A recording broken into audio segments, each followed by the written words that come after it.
Assalamualaikum warahmatullahi wabarakatuh. Perkenalkan, nama saya Ahmad Rajif dengan NIM 2023-32118. Dalam video presentasi ini saya akan membahas 10 studi kasus nyata berdasarkan 10 soal UTS pada mata kuliah Manajemen Akuisisi Strategi Sistem Informasi. Pada slide 1, kita akan membahas mengapa sistem informasi tidak boleh hanya dipandang sebagai alat operasional. Ketika investasi teknologi informasi bersifat reaktif hanya dijalankan saat ada masalah, perusahaan kehilangan momentum, inovasi, dan efisiensi jangka panjang. Dalam logistik, misalnya integrasi pelacakan real-time, manajemen gudang, dan aplikasi pelanggan bukan sekadar fitur teknis, tapi pengungkit daya saing. Sistem informasi menjadi strategis ketika ia menciptakan efisiensi proses. Pada slide kedua ini saya akan membahas penyebab utama kegagalan proyek TI dan hubungan sebab akibat. Pada bagian ini akan menyoroti mengapa banyak proyek TI gagal. Faktanya kegagalan jarang bersifat teknis. Akar masalahnya adalah tata kelola yang lemah.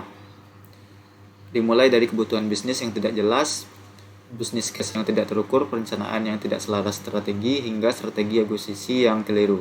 Akibatnya terjadi scope creep, teknologi tidak cocok, dan paling krusial, pengguna menolak karena minimnya manajemen perubahan. Solusinya, governance ketat sejak awal, validasi kebutuhan, alignment strategis, dan pendekatan bertahap yang melibatkan pengguna.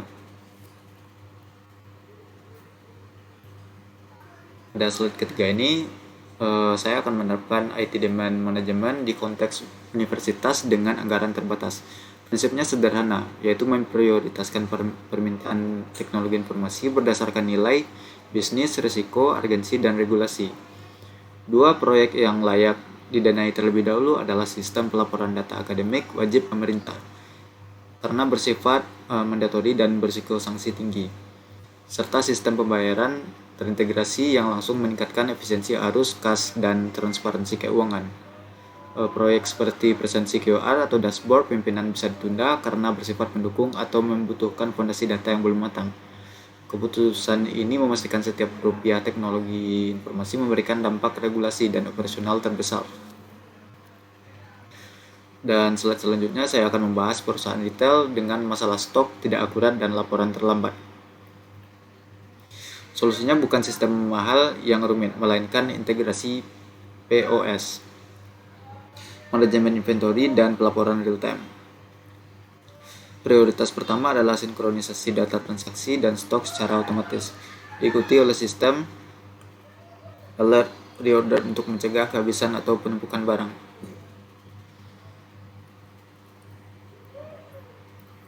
Dashboard analitik baru dibangun setelah aliran data stabil. Mengapa? Karena keputusan bisnis hanya bisa diandalkan jika datanya akurat dan real-time. Pada slide ini saya akan menjelaskan kerangka IT portfolio manajemen dan prinsip ITIL untuk perusahaan manufaktur. Dari 4 usulan prioritas jatuh pada ERP dan sistem keamanan cyber. ERP menjadi tulang punggung integrasi produksi, gudang, dan keuangan, sementara keamanan cyber melindungi aset kritis dan menjamin business continuity. Mengapa dashboard, BI, dan aplikasi absensi ditunda? Karena BI membutuhkan data terintegrasi yang baru bisa dihasilkan oleh ERP. Pada slide ini saya akan membahas bagaimana evaluasi bisnis case di proyek ERP senilai 5 miliar rupiah.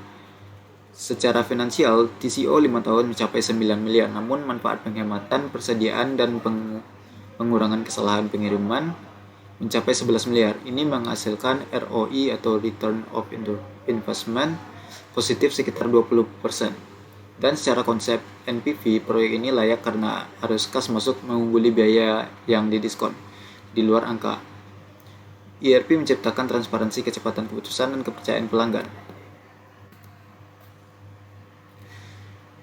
Slide ini akan fokus pada startup vintage yang butuh CRM dalam waktu 3 bulan dengan tim dan dana terbatas. Opsi build terlalu lama dan on-premise terlalu mahal, dan outsource berisiko keamanan. Jawaban terbaik adalah Cloud-based CRM atau SaaS. Di slide ini saya akan membahas tentang bahaya memilih vendor hanya berdasarkan harga terendah, terutama di rumah sakit. Sistem murah sering mengorbankan kualitas, keamanan, dan dukungan teknis yang justru membuat total cost of ownership membengkak dan berisiko mengganggu layanan klinis. RFP yang baik harus mencakup kebutuhan fungsional dan non-fungsional, standar keamanan data pasien, kemampuan integrasi dengan laboratorium, rencana pelatihan, serta struktur biaya jangka panjang. Pada slide ini, saya akan mengevaluasi kegagalan implementasi ERP yang sering disalahkan sepenuhnya ke vendor. Padahal ini adalah tanggung jawab bersama. Biaya kustomisasi membengkak karena requirement tidak matang.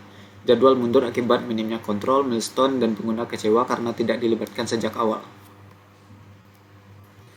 Dan slide ini merangkum rekomendasi transformasi digital untuk retail menengah.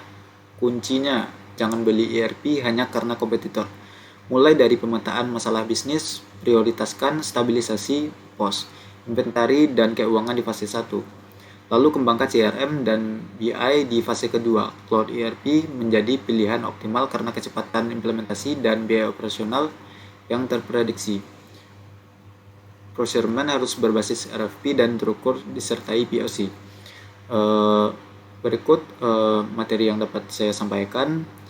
Bagian ini menunjukkan bahwa keberhasilan sistem informasi tidak ditentukan oleh teknologi tercanggih, melainkan oleh keselarasan strategis, tata kelola yang disiplin, dan pendekatan berbasis nilai bisnis. Itu saja presentasi saya pada video kali ini. Saya akhiri dengan Assalamualaikum warahmatullahi wabarakatuh.